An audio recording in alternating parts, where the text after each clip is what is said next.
Gargoyles first aired in the fall of 1994. With the show's dark atmosphere and deep storylines, you wouldn't think this was produced by Disney, or share the same programming block as other more light-hearted, cartoony shows like DuckTales and Goof Troop.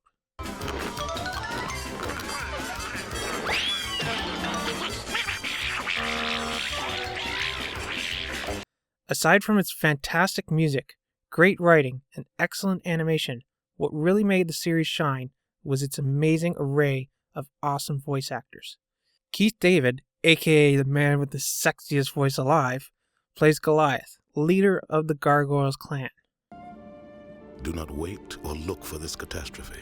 Live in the moment. Attend the petty jealousies and angers that prey upon your heart. Fortify yourself with love and trust, and you need not fear this future. The man has had hundreds of acting credits in animation, video games, and on camera, though personally, this is the one that I remember him most for. Other familiar voices include Ed Asner as Hudson, the old gargoyle. Besides, someone has to stay here and guard our home. While the older folks in the crowd may know him for his on-screen appearances on the Mary Tyler Moore Show, the younger people may know him as the old man in Up. There's also Broadway, played by Bill Fagerbakke, I'm hoping I pronounced that right, who you may recognize as Patrick, the starfish from SpongeBob. Nah, Brooklyn and Lexington got dibs on the VCR tonight. Lisa, why don't I go with you? I can be your partner. As well as veteran voice actor Jeff Bennett. Now they know how to make an entrance. Who, in addition to playing Brooklyn, has played countless roles in other cartoons, video games, and movies, including many Transformers, if you're a fan like me. Not only that, but for whatever reason, the series has had more Star Trek alumni than a Star Trek convention. Marina Sirtis and John Frakes playing recurring main villains Demona and Xanatos, respectively. If this works, it'll be a miracle. None of your plans have worked. The Pack, the Steel Clan robots, all have proven useless. Your stolen spells haven't done any better. Neither science nor sorcery have defeated Goliath. Perhaps a combination of the two will be more effective. Along with others including Kate Mulgrew, Michael Dorn, Brent Spiner, LeVar Burton, Colm Meaney, Avery Brooks, and Nichelle Knowles, making either single episode appearances or smaller recurring roles. And I would be remiss to not mention some of the other incredible voice actors who appear throughout this series. Thomas F. Wilson, John Rhys Davies, Clancy Brown, Tim freaking Curry, and, well, I can keep going on, but we have 10 episodes to count down. I can't keep listing all these crazy talented voice actors. Okay, 3 more Transformers-related ones. Greg Berger, Michael Bell, and Jim Cummings. Alright, I'm done. Oh wait, I forgot Frank Welker, the voice of G1 Megatron himself, also voiced one of the main cast, Bronx, the Gargoyles' dog? Yeah, I'm not really sure what Bronx is. He's clearly a gargoyle like the rest of them, because he turns to stone during the day, but he runs around on all fours, and he doesn't have wings, and can't talk, and generally acts and is treated like a dog. So, never mind, we can't get into the genealogy of gargoyles. I'll leave that to the likes of film theory. Now, let's get into this countdown already with the top 10 best episodes of Gargoyles. Number 10. Eye of the Storm. So during their world travels, our group of heroes ended up in the Arctic Circle. Here, the freezing cold doesn't seem to affect the gargoyles, but Elisa is definitely feeling it.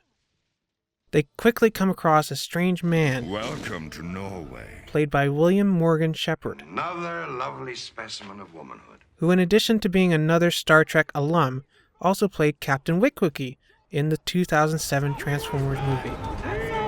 No sacrifice! No victory! We'll get to the Arctic Circle, lads! He offers to trade a winter parka for the Eye of Odin, a very powerful magical artifact that the group currently has in their possession. Not wanting to give up such a dangerous item to this random stranger, they refuse. and eventually get Elisa to two locals, a father and son, who take her in, warm her up, and loan her one of their old coats. The dad, by the way, is played by Cam Clark, who played Leonardo in the Ninja Turtles, Liquid Snake in Metal Gear Solid, and apparently was in this animated movie called Akira, something like that.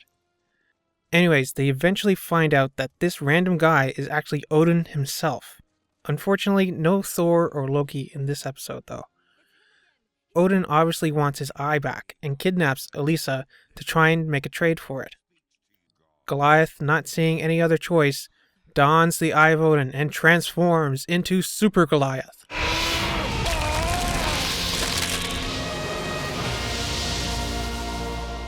Unhand her, old man. After beating back Odin with his own power, Goliath corrals everyone in a cave for their protection. It soon becomes clear, though, that the eye is going to Goliath's head. On a gamble, Angela gets Goliath to snap out of it and rip off the eye. What have I become?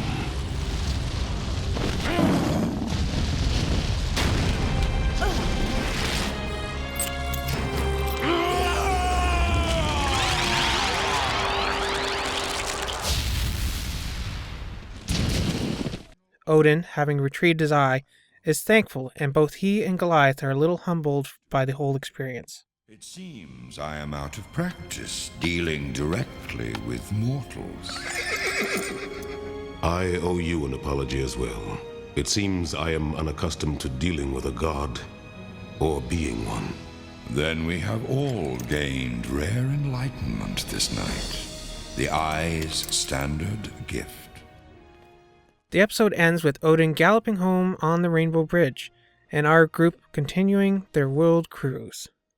Honestly, on the whole, this episode is not all that great. The main reason for putting it on this list is because of Super Goliath. We've seen the Eye of Odin used twice before. Once with Fox, who was transformed into a mindless werewolf by it. Give him the Eye of Odin. And then once more with the Archmage as part of his plan for ultimate magic power. This is the first time we see a good guy use it, and it certainly holds true to the saying, absolute power corrupts absolutely. I guess that is, unless you're the original owner, because Odin seemed pretty chill when he got it back. Number 9. Vows. We open on modern-day Manhattan. Fox and I are getting married tomorrow night. I want you to be the best man. You cannot be serious. Flashback to 1,000 years ago, when Goliath and Demona attend the marriage of Prince Malcolm and Princess Elena, the will-be parents of Princess Catherine, who we would know much more by her appearances throughout the series. Exchanging tokens to seal their pledge of love. A strange custom, but fitting. Take this token of my love. Cherish it always, as I will cherish my half. Upon this, I pledge my heart to you forever. I accept your token, my angel of the night, and vow that you and I are one, now and forever. So Fox and Xanatos have the fastest wedding in history. Demona not even staying for the "you may now kiss the bride" part. Goliath goes after her, reminding her of their vows together, even handing her his half of the Phoenix Gate. Goliath, you're a sentimental fool. You fell right into our trap. Apparently this was all a trick by Xanatos and Demona into getting Goliath's half of the Phoenix Gate, and they traveled back in time to that same night of the royal wedding at Castle Wyvern. They saved the bride-to-be from some bandits, and are rewarded when they safely arrive at the castle. We are also treated to a scene with the Archmage, played by David Warner. To steal the Phoenix Gate, I must have it! Who you may know from the second Ninja Turtles movie, What do you expect? I come out quoting Macbeth? or Batman the Animated Series. As you said, Detective, This is not over. And yes, he was also on Star Trek. What must I do? Nothing really. Tell me how many lights you see. We then get an explanation of how Xanatos, the son of a poor fisherman, made his fortune. That envelope contains my personal instructions for the Illuminati Society, plus 2 smaller sealed envelopes. The Society is to wait 1,000 years and then deliver the first envelope to a young David Xanatos of Bar Harbor, Maine. That envelope contains one of the coins Prince Malcolm gave me earlier. It's practically worthless now in 975 AD, but by 1975, it will be worth about 20 grand. Which feels a little bit reminiscent of that scene in Back to the Future where Marty got a letter from Doc, who was trapped in the Old West. It's from the Doc! Young Demona, the Archmage's apprentice, steals the Phoenix Gate in Princess Elena's possession, where she is confronted by her future self, who tries to turn her to the dark side. The truth. I've come back to bring you a warning.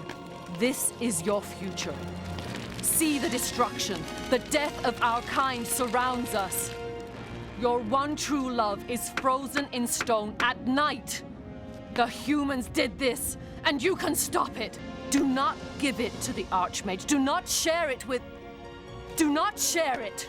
Use it. Destroy all the humans. Rule the Gargoyles. Rule the world. But love trumps hate, and basically everything gets wrapped up.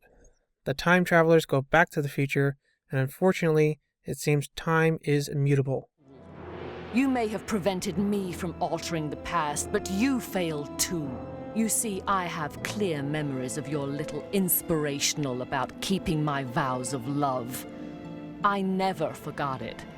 And it changed nothing. Goliath returns to the clock tower, and we get this weird scene where they show past Goliath and Demona doing their vows thing, but they're in the clock tower instead of the window of Castle Wyvern. Maybe this is supposed to be symbolic of how Goliath longs for his lost love. Maybe it's just an animation error in an episode where they did have abnormally poor animation. Or maybe it hints at some kind of alternate timeline that they created by going back into the past. This episode is great because it both expanded on existing stories and set up future plot points. The introduction of the Phoenix Gate and the Archmage's ultimate goal being the chief among them. With the gate and the Grimorn, I'll need only the Eye of Odin to secure the ultimate magical power. But the biggest reason I put this episode in the top 10 is that this one episode shows that at one point, Demona really did love and care for Goliath. As we'd seen in other episodes that further expand on Demona's past, she really is her own worst enemy, and as much as she may blame humanity, all the evil that befalls her is in fact a result of her own doing. It's just refreshing to keep in mind that at one point, she wasn't as hateful and selfish as she is today. Number 8. The Gathering, Part 1. After being hinted at in previous episodes, the Gathering finally begins. It's pretty cool seeing all these magical characters from different mythologies who we've seen in past episodes all in one place. The gathering is nearly complete, my Lord Oberon, save only for Queen Titania and your servant, Puck. My queen comes and goes as she pleases. Puck is another matter. So he enlists the aid of Boudica, the Avalon gargoyle dog. We would borrow Boudica. Of course, Your Majesty. I'll bring her to you. No need. We thank you. Boudica, come. We are then treated to a great scene where we finally have Xanatos's and Fox's families meeting each other for the first time. And we finally have the answer to the question that's been plaguing us for most of the series. Are you two related? I assure you, sir, we are not. And may I present Fox's mother, Anastasia Renard? It's no longer Renard. I have remarried. Remarried? When? Who? My first husband. I have some things to attend to elsewhere. Oberon arrives in Central Park where they encounter a familiar face.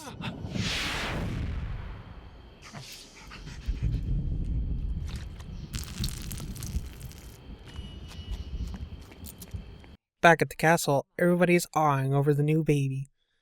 But then Owen warns Xanatos. It is imperative that you do not leave either Fox or your son alone with Anastasia. Let me hold this angel boy. Oh yes, my little one. You have so much to look forward to. Such marvelous potential. Downstairs, Oberon uses a Jedi mind trick on the guard. Dogs are allowed in this building. But my pet and I have pressing business within. You have pressing business inside. And you have other matters to attend. I have other things to do. When they get up to the castle... A pleasant conceit. What's this? Puck can wait. Titania is near. And from there, it starts to play out like a daytime soap opera. It is revealed that Fox's mother is actually Titania, Oberon's wife. Mother? You see me as I really am, child. Titania, Queen of Avalon. Both characters had appeared in previous episodes, both played by Kate Mulgrew, best known for also portraying Captain Janeway in, you guessed it, Star Trek Voyager. But one wouldn't necessarily assume that they were related, yet alone are the same person. After all, voice actors often play more than one role. So this was really unexpected. Heck, for all we know, Hakon the Viking leader and Wolf from the pack could be related just because they're both voiced by Clancy Brown. How you could be descended from me, I shall never know. Get over it. We've got some unfinished business to take care of. Oh, well, anyways, back to this episode. Titania explains how she spent the past 1,000 years disguised as a human and how she met Renard and they had a child, Fox. Which would mean that Fox is part fairy folk, or elf, or magically inclined, or however they want to self-identify. Fascinating, my dear. And does your daughter possess magic? Alas, no. But that doesn't necessarily hold true for her child. Although the bloodline is thinned, he has great potential. So Oberon and Titania intend to take little baby Alexander with them to Avalon. Too bad for you. David puts up quite the heroic fight to protect his son against what is essentially the king and progenitor of all gods. I would not see you damaged further. Get away from me!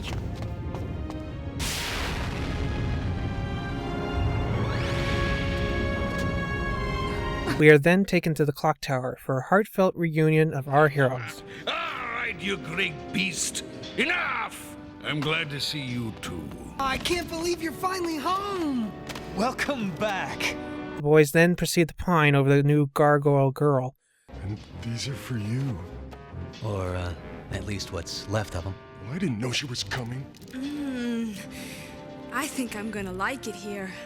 But thankfully the show cuts back to Xanatos and Owen before things get too cringy. This contains security measures which I have already implemented. And what are these security measures?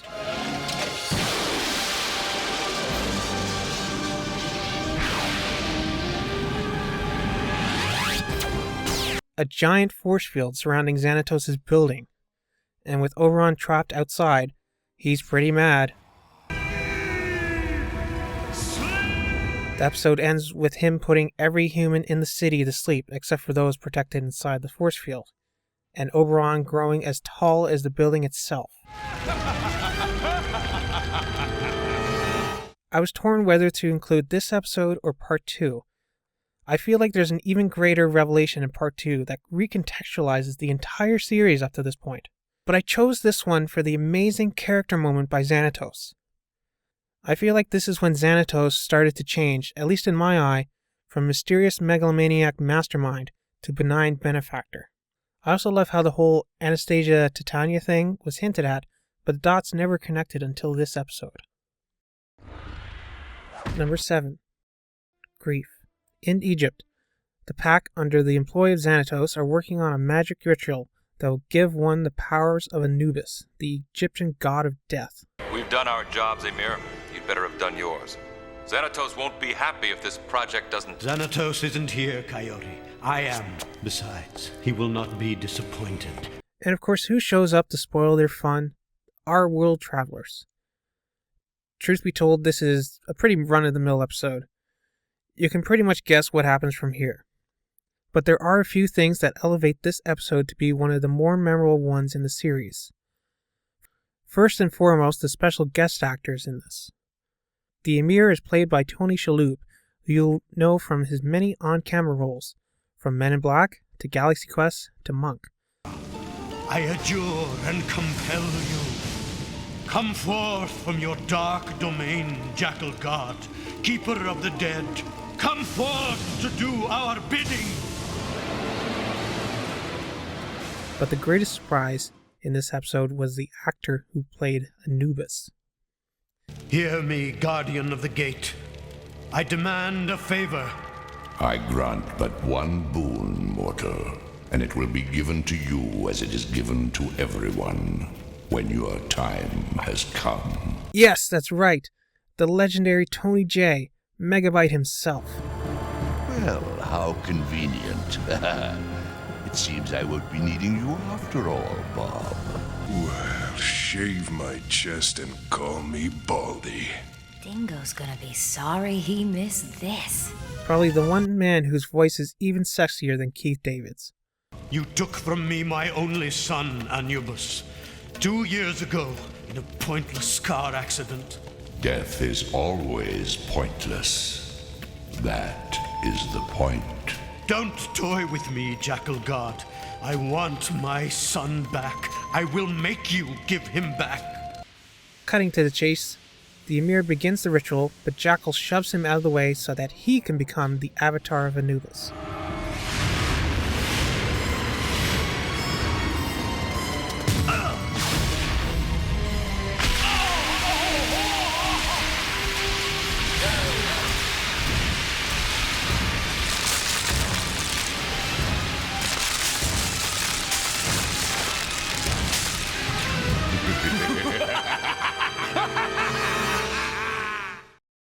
Anubis Jackal looks pretty badass, aging the others younger or older at will. The only thing that sucks is that they do this weird thing where they have both the voice actors speak at the same time, but they're not really synced up. You know, I think I'll keep you alive to watch as all life on this planet withers and dies. It's kind of a shame that the other voice actor drowns out Tony J.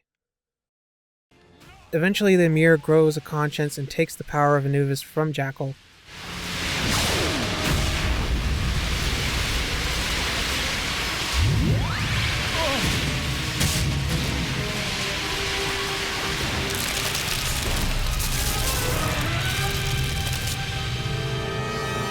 Returning everyone to normal, collapsing the chamber, and sacrificing himself. What will you do now, Anubis? Will you bring back your son? No, the Jackal God cannot play favorites. I understand that now. Overall, it's a pretty damn good episode. Although you only know him for a few minutes, you really feel for the Emir. I think most people would sympathize with him if they lost a loved one to an untimely death, and would go to great lengths if they believed they could bring them back. And it's certainly helped by Tony Shalhoub's wonderful performance. If there's any justice in this world or the next, he's with his son now, at rest. Oh, and I have to mention Matt Frewer, Jackal's voice actor. Yep, he's another Star Trek alumni. This phaser is set at the highest stun setting. If I'm correct, that is sufficient to immobilize even you. Number 6. Reawakening. This episode functions as the Season 1 finale. While it may not be some big earth-shattering climax, it is still a pretty good episode. We start off in a snowy Manhattan where a store clerk is robbed. We live in dangerous times. Showing some subtle continuity from the previous episode where it started snowing. Now it seems to be full-on winter weather. We're not here in the present long before we're swept back to the night of the Vikings' attack on Castle Wyvern. Here we get a bit more expansion on the events of that night, meeting another gargoyle who will ultimately be destroyed in the following attack the next morning. She's right. Let the Vikings have it. We can survive anywhere. A gargoyle can no more stop protecting the castle than breathing the air. I will have you at my side, old friend. I will need your tracking skills. Stay here and keep guard, my brother. I will see you soon. We then have Goliath learning the police motto of protect and serve. Protect whom? And serve how? The people. The honest citizens. We protect them and serve them. And we do the same for each other. You mean the police, your clan? Right. My clan. Now I feel it's important to mention that the Gargoyles only recently moved to the clock tower from the castle out of fear of what Xanatos would do when he got out of prison. A move that Goliath was firmly against, citing that the castle was their home and they must protect it. Back at the castle, Demona and Xanatos pull off their best Frankenstein impersonation. It's alive! Alive! I've always wanted to say that. Using a combination of magic and science, they bring the gargoyles shown in the flashback back to life. You are cold stone brought to life. Cold stone. Needless to say, Cold Stone is not into his new cyborg bod.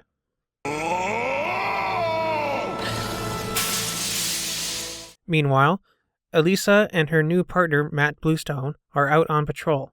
Heh, get it? Bluestone, stone, gargoyle. Never mind. They come across Cold Stone. You betrayed the clan, destroyed it. We were all betrayed. Too true.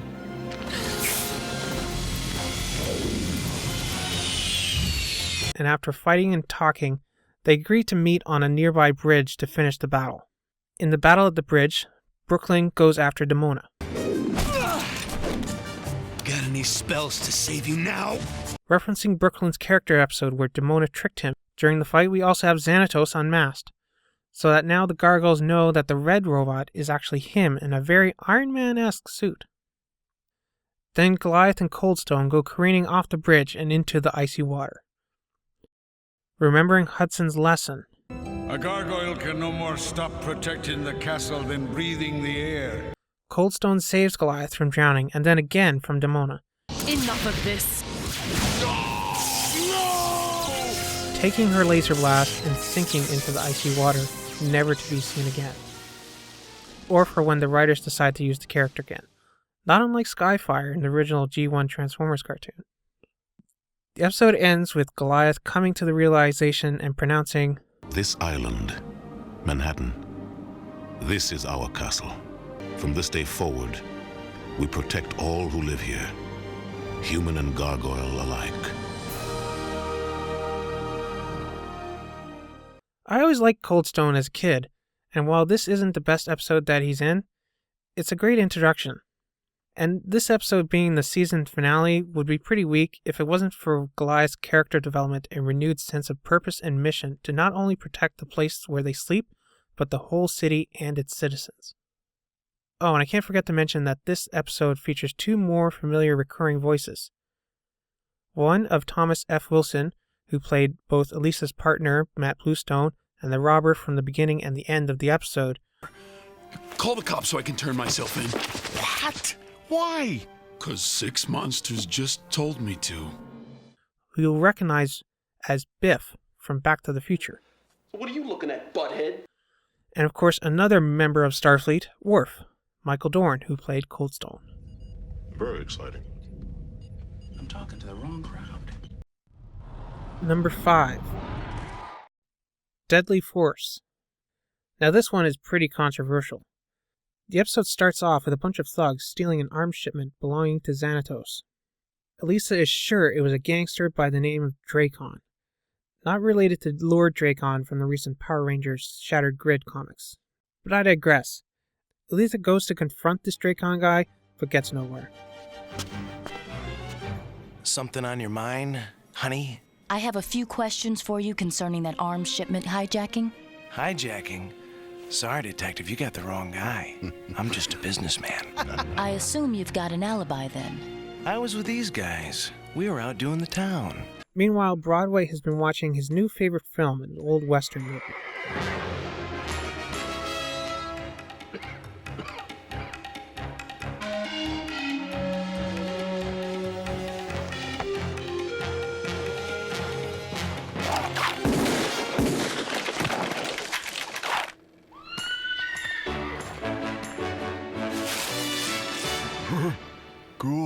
On his way back to the clock tower, he drops by Elisa's apartment.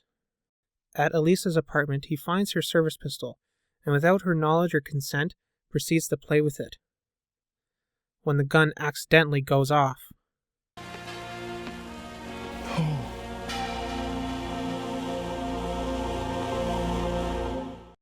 Broadway flies her to the nearest hospital. Luckily, some nearby ambulance workers find her and rush her inside. She's been shot. I can't get a pulse. Get her inside, stat. Seconds before dawn. I'm afraid I have some bad news for you. What is it? Speak quickly. Your friend Elisa Maza has been shot. They're not sure if she'll live. The next evening, Goliath goes to visit Elisa in the hospital. The doctor informs Elisa's family of her serious condition. Don't sugarcoat it, Dr. Sato. She's our daughter. The bullet hit high on the chest, ricocheted off the collarbone, nicked the heart muscle, and passed through the right lung. I've removed it from the base of her spine. The good news is she survived 10 hours of surgery. The next 12 hours are crucial. Police Captain Maria Chavez informs them that they believe it was Dracon. Our guess is one of Dracon's men broke into her apartment later and shot her with her own gun. Dracon may even have done it himself. As the story dictates, both Goliath and Broadway, independently of each other, find when and where Dracon plans to sell the stolen weapons. Oh, that's right, you don't know. Elisa was shot, and the human responsible is in this building. Come! There's no more time for talk. Right. They convene and take out Dracon's men. But when Goliath goes to kill Dracon for nearly killing Elisa, Broadway confesses. What? Goliath, no! You can't kill him! You think not? Elisa will have her revenge through me. But he didn't shoot Elisa. I did. What? It was an accident. I was looking at her gun and it went off. I'm sorry. They destroy the guns and leave the criminals for the police. What are you doing? Making sure that no more of these fall into the wrong hands. Wait!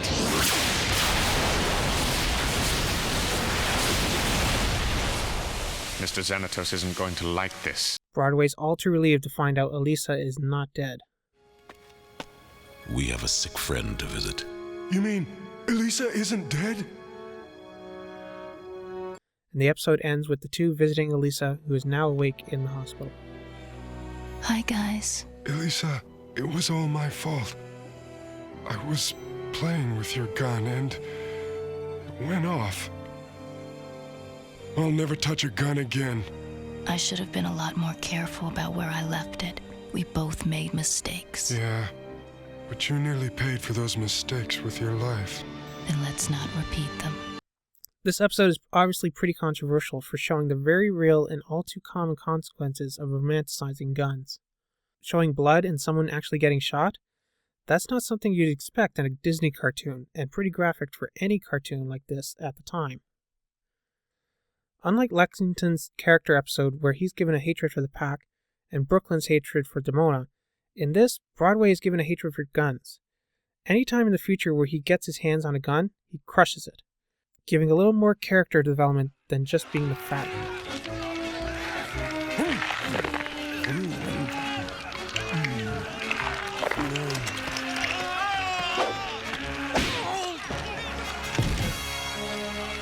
Furthermore, in any other cartoon series, if someone was injured as Elisa was, they'd be totally fine the next episode. Not in Gargoyles. In the next episode, Elisa is on crutches, still recovering. In the episode after that, she mentions being shot. There. You think I need protection? Getting shot? I mean, that was an accident. And in a later episode, we see that instead of keeping her firearm out in the open, she now keeps it safely locked up. Also, this episode introduces us to Elisa's family, her father, mother, brother, and even mentioning a sister, all of whom are featured in future episodes. This episode isn't just a one-off PSA. This is an important moment in the series for several characters. Number 4. High Noon. So a little setup for this one. In a previous episode, we learned that Coldstone is made up of the remains of 3 gargoyles, not just one. For simplicity's sake, I'll try to use the names that they'd be given later in the series. Cold Stone being the one we're familiar with, Cold Fire is the female one and mate of Cold Stone, and Cold Steel is the evil jerk. Why will he not leave us in peace? Let him lurk. He no longer has the power to come between us. We also see Hudson and Broadway still learning to read after they learned the values of reading in a previous episode. Lexington is working on Coldstone, trying to get him up and running after he was left immobile by a computer virus. I barely mentioned Lex in this top 10. All you really need to know is he's the Donatello of the group.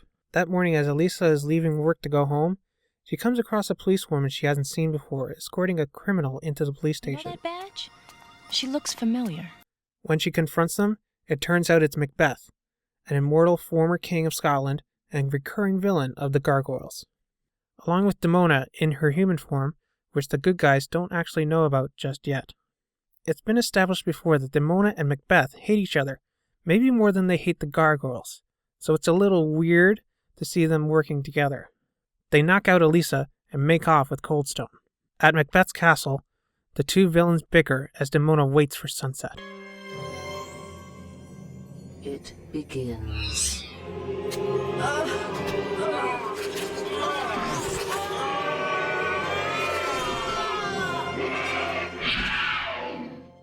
They insert a save icon. Just kidding, it's a floppy disk. You see, kids, back in the day, you know what, never mind. Anyways, this allows one of the Coldstone personalities to take control of the body. And of course, it's the evil one. As the Gargoyles go and infiltrate Macbeth's castle in search of their kidnapped clanmate, I must say this episode has some great animation, even for this series. I particularly like the part where Goliath taps his wing talon on the camera lens. For one, because the fisheye reflection in the lens looks great. And two, because you don't really see the Gargoyles use their wings for anything other than flying or folding them into cool capes. But anyways, Goliath and Lexington locate Coldstone. Brooklyn and Bronx take on Demona. And Hudson and Broadway fight Macbeth. Look at all these books. And I know how to read them. The two villains are defeated and Coldstone is freed. I should have had more faith. Now, to deal with these two. What are you gonna do? Except it turns out this was all part of the plan. Now. I like how this is a trap within a trap. Sure, as the audience, we knew the evil Cold Steel personality was in control, but it's still fun to see the Gargoyles encounter it. We then get this fun scene of Demona delivering an ultimatum to Elisa at sunrise and revealing her human form. Not so much an ultimatum, more just her antagonizing Elisa to try and stop her like a 60s Batman villain. You'll never see your precious Goliath again.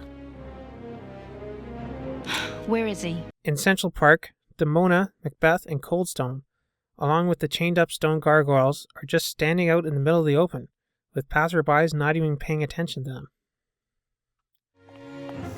Why does no one see us? It's enough that they don't. Leave it be. It reminds you of the TARDIS perception filter. Well, Elisa shows up and we get a catfight between her and human Demona.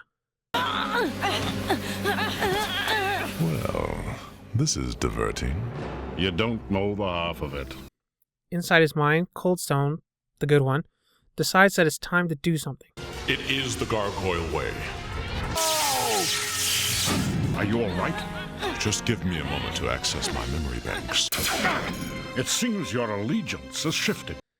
And Macbeth and Demona leave, as does Coldstone. And we get to see a familiar face. Back at Macbeth's castle, it seems that this whole episode with Coldstone was just a distraction to steal the Eye of Odin, Figgeskate, and Grimorum without the Gargoyles noticing. And it was the Weird Sisters controlling Demona and Macbeth all along. Like I said, this episode has some top-notch animation for the most part, although there is one bad part where the Weird Sisters are supposed to be impersonating Coldfire. Their hair is the wrong colors for the most of the scene. Normally one sister is blonde, one black, and one white. Here they're all just blonde. Until they come together. I also love seeing Demona and Macbeth working together. It has this really fun odd couple chemistry going on. Oh, by the way, Macbeth is played by John Rhys Davies, who you may know from Indiana Jones. They hire only strongbacks and they pay pennies for them. It is as if the pharaohs had returned. Lord of the Rings. And my axe. And yes, Star Trek. Finito! No more. Number 3. The Mirror. Demona tries to steal a fancy mirror from a museum, but Elisa and Goliath chase her off. But while they're doing that, 2 goons under Demona's employ steal it.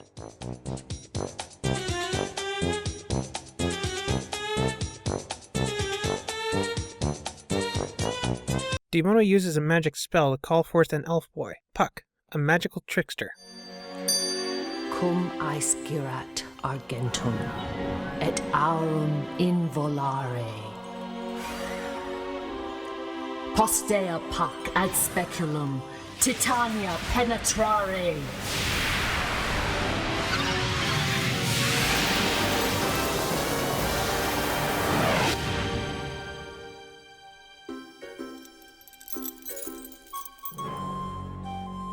Now, Puck is kind of like Q from TNG. Some people love his episodes and some people hate them.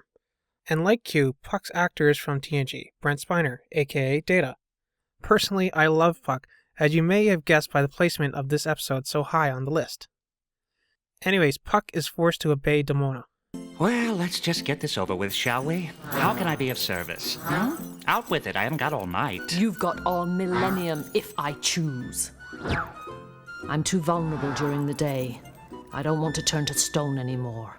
Of course, you want to stroll down Fifth Avenue in the sunshine. I'm sure you'll fit right in. I could if there were no blasted humans. Yes, Puck. I want you to get rid of the humans. All of them. Does this look like Aladdin's lamp? I have limits, after all. What is it you really want?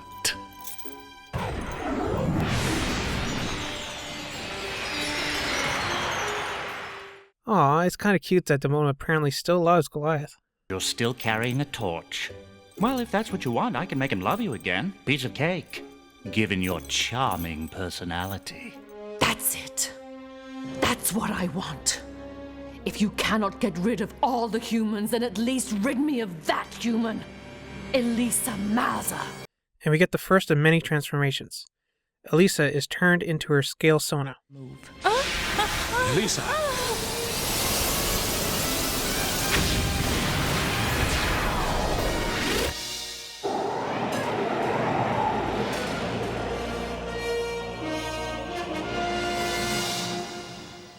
Demona, thinking Puck has eliminated Lisa, wants to do the same to every human in the city. But Puck says they can't do it here. So they're off to the top of the World Trade Center. Did I mention the show is from 1994? There, Puck unleashes a spell which turns all the humans in New York City into gargoyles.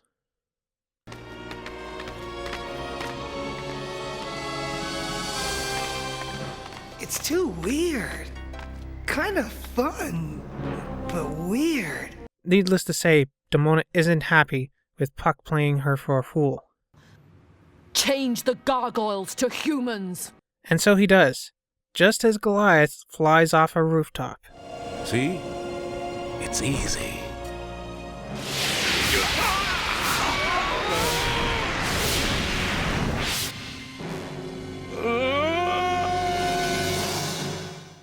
Luckily, in a role reversal of a similar scene in the 3rd episode of the series, Gargoyle Elisa swoops down and saves human Goliath. By the way, what would you call a reverse furry? A skin Sona? Demona is duped by Puck again, but he convinces her it's a great time to go after Goliath now that he's a puny human. One thing of note, when the gargoyles were turned into humans, that did not include Bronx, who Puck later turns into a dog. Huh. We also have a funny bit of the trio as humans pretending to be monsters. In the end, the heroes win, and Goliath has Puck turn everybody back to normal in return for his freedom.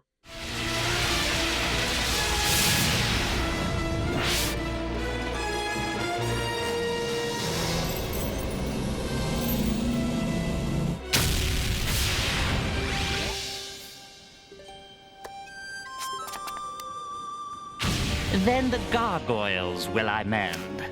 If his efforts you commend, free Puck, let him homeward wend. You're free. But he's not done with Demona yet. As a parting gift, he grants her the human form during the day, which we saw her in previously on this list. I never dreamed it would feel this good. This is one of my favorite episodes, not just because of all the fun, magical hijinks, but also the seemingly throwaway details included. Oberon and Titania name-dropped the iron chains and bell that Demona uses, even Demona saying, "You serve the human, now you can serve me." All things that are revisited much later on in the series. It really seems like the writers had a detailed plan for this series. Number 2. Future Tense. It seems the world traveler's journey is finally at an end as they enter the waters of New York City. But everything is not as they left it.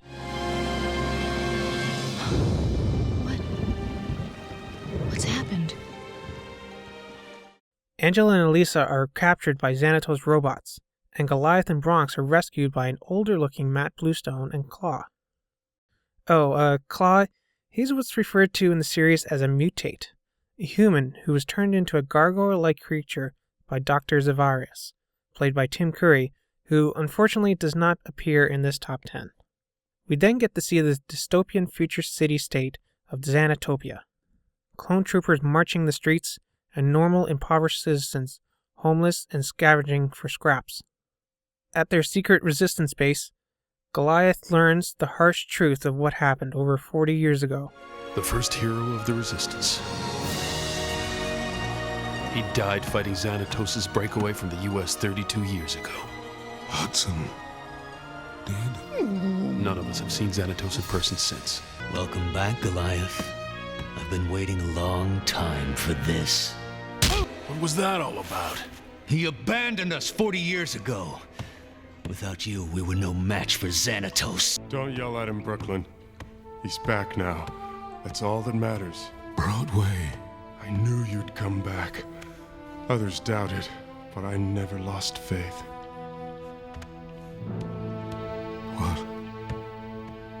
What happened to him?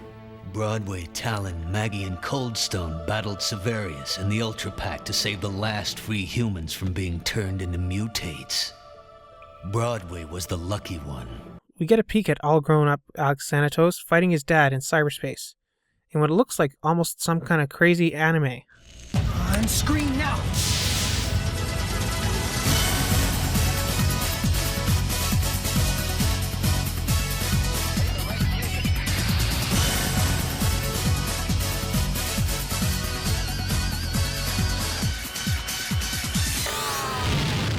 I knew Xanatos was evil, but to destroy his own son.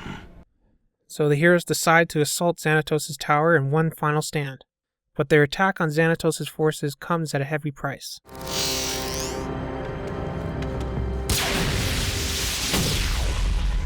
Claw, Matt, and Bronx are gone. And it doesn't stop there. When the group is set upon by Thalog shock troopers, Lexington is captured, and Broadway takes a shot in the back. The sun. Can you see it, Goliath? It's beautiful. Goodbye, my friend. Upon breaking into Thanos' throne room, they are quickly teleported into the digital world and given the download of what really happened 40 years ago.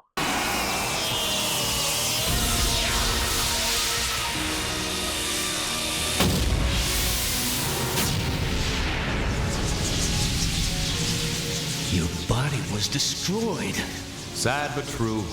However, my brain patterns and personality were successfully downloaded into my computer network, granting me the immortality I've always desired. After turning the Gargoyles to stone, Xanatos murders Brooklyn, Angela, and shortly after, Demona. Listen, this world is not real. It's controlled by the mind. If your will is greater, you can defeat him.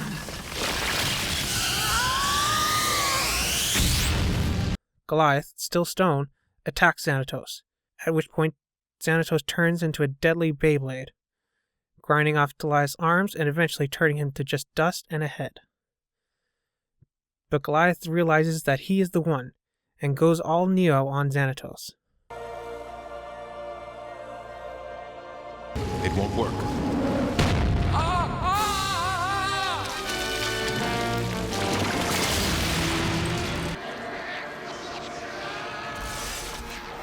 He saves Elisa, but everyone else he knows and loves is dead. It is then revealed that Lexington was behind the whole thing. Lex goes all alien facehugger on Goliath, who throws him into a computer monitor, overloading it and causing a huge explosion. Elisa then pleads with Goliath to give her the Phoenix Gate. There's nothing to lose. Give it to me, Goliath. Yeah. Take it. Give it to me. Too weak. No, you're not. Put it in my hand. If you want it, take it. Give it to me. Now. No. You're not Elisa. Who are you? No, not now! I was so close. Yep, it was Puck all along. In an attempt to trick Goliath into giving him the Phoenix Gate so that he wouldn't have to go back to Avalon for the gathering. Back on the boat, Goliath opens the time portal and throws the Phoenix Gate through it so that it will be lost in time forever, out of the reach of anyone who may misuse it. I gotta say, I love time travel in science fiction, especially when it's to the future. And though this episode isn't technically time travel since nobody actually uses the Phoenix Gate other than when Goliath throws it away at the end, Puck does say that this is a possible future.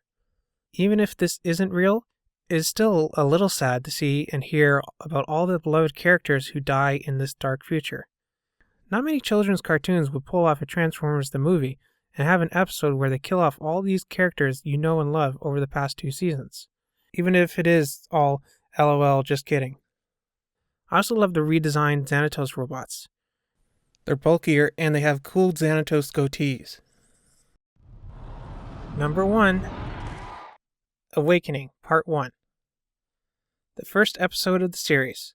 As much as I love the other episodes on this list, it's hard not to put this episode at number 1 when half the episodes in the series do something, big or small, to expand on the story in this episode and the 5-parter it's a part of. We start off in modern times. Well, modern for the 1990s. Where there's explosions raining down chunks of stone on the hapless citizens below. And it is here that we meet the hero of our series, New York City police officer Morgan. No, really, that's his name. Like Super Mario? Name? Mario. Last name? Mario. Okay, what's your name? Luigi. Luigi? No, Luigi Mario. Okay, look, how many Marios are there between the two of you? There's 3. It's Mario, and Luigi Mario. Okay, no, Morgan isn't our hero, but he's the one that we deserve. Have I talked about Morgan in this video yet? Morgan's a good bean, and he has the honor of being the first character to speak a line in the series. Followed by our second speaking character, an actual main human character, Elisa Maza, also a New York City police officer, or detective to be more precise. I want to wind up street pizza.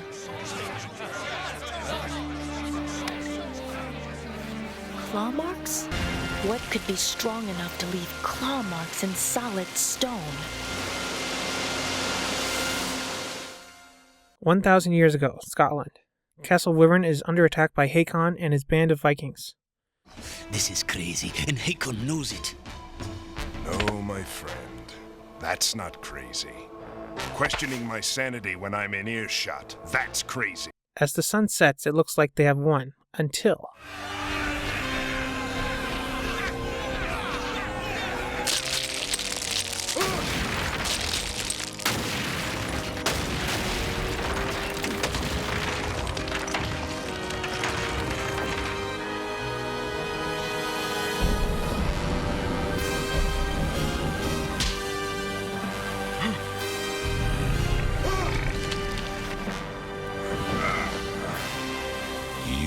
Trespassing. With the Gargoyles now awakened from their daytime stone hibernation, they make short work of the Vikings and send them packing. The humans toast their victory as Goliath and his second-in-command enter the dining hall.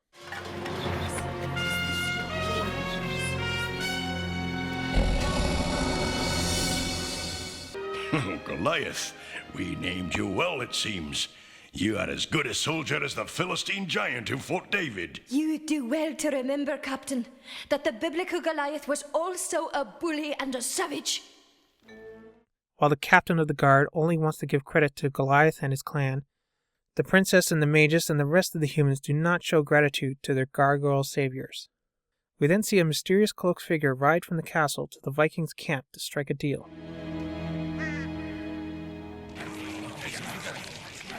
You seek the fall of Castle Wyvern?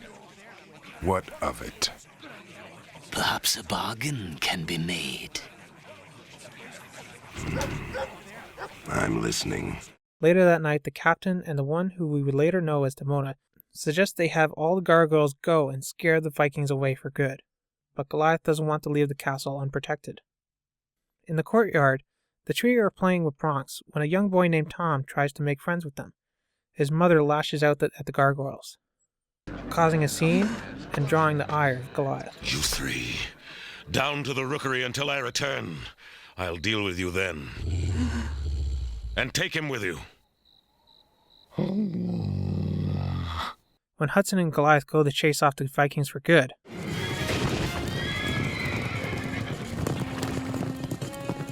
they were leading the horses to decoy us from the castle.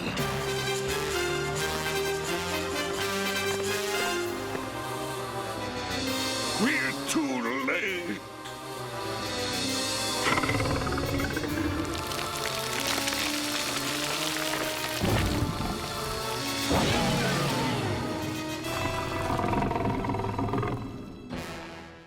At dawn, the Vikings return, and it is revealed that the captain, the gargoyle's only human friend, is the traitor. It is worse than that, Your Highness. But things don't go quite according to plan.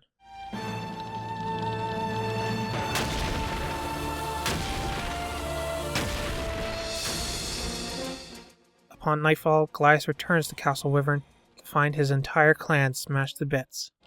My angel of the night. Like I said, this episode isn't just the first episode in the series. It's the foundation that the entire series is built upon. Referenced back to and expanded on repeatedly throughout the series. Not only that, but it does an excellent job of introducing us to the entire cast of characters, except for Xanatos, who doesn't appear until the next episode. It also shows you the rules of the gargoyles without flat out explaining them. They're stoned during the day, but come alive at night. They're tough, but they're not invulnerable. And while they do protect the castle and the humans who live there, they are not treated as heroes. It's more of an uneasy symbiosis rather than a friendly alliance. The gargoyles protect the humans during the night, and the humans protect the gargoyles during the day. Honestly, Gargoyles, it's such a great show. It's aged remarkably well. Its themes are as relevant as ever, and it's got to have one of the most diverse casts of characters for any show of its kind. If you've never seen it before, definitely give it a watch. Even if you haven't seen it recently, still give it a watch. This show was so good, I'm surprised that when Disney bought Marvel, they didn't bring back Gargoyles and make it part of the Marvel Universe. I mean, they had Iron Man style suits and shield-like helicarriers in it already, so why not? Thanks so much for watching. This video took many hours to produce, from just watching the series, to recording the clips, to writing the script, to recording this narration you're listening to editing the final video you're watching itself. If you've enjoyed this, please like, comment, subscribe, ring the bell, stalk me on social, and whatever else all the cool YouTube kids are saying these days. And also consider contributing to my Patreon. It's where you give me money for things I probably would have done anyways. And by supporting me on Patreon, you will be helping me do more great content like this. And who knows, maybe suggest what other series to cover in the future.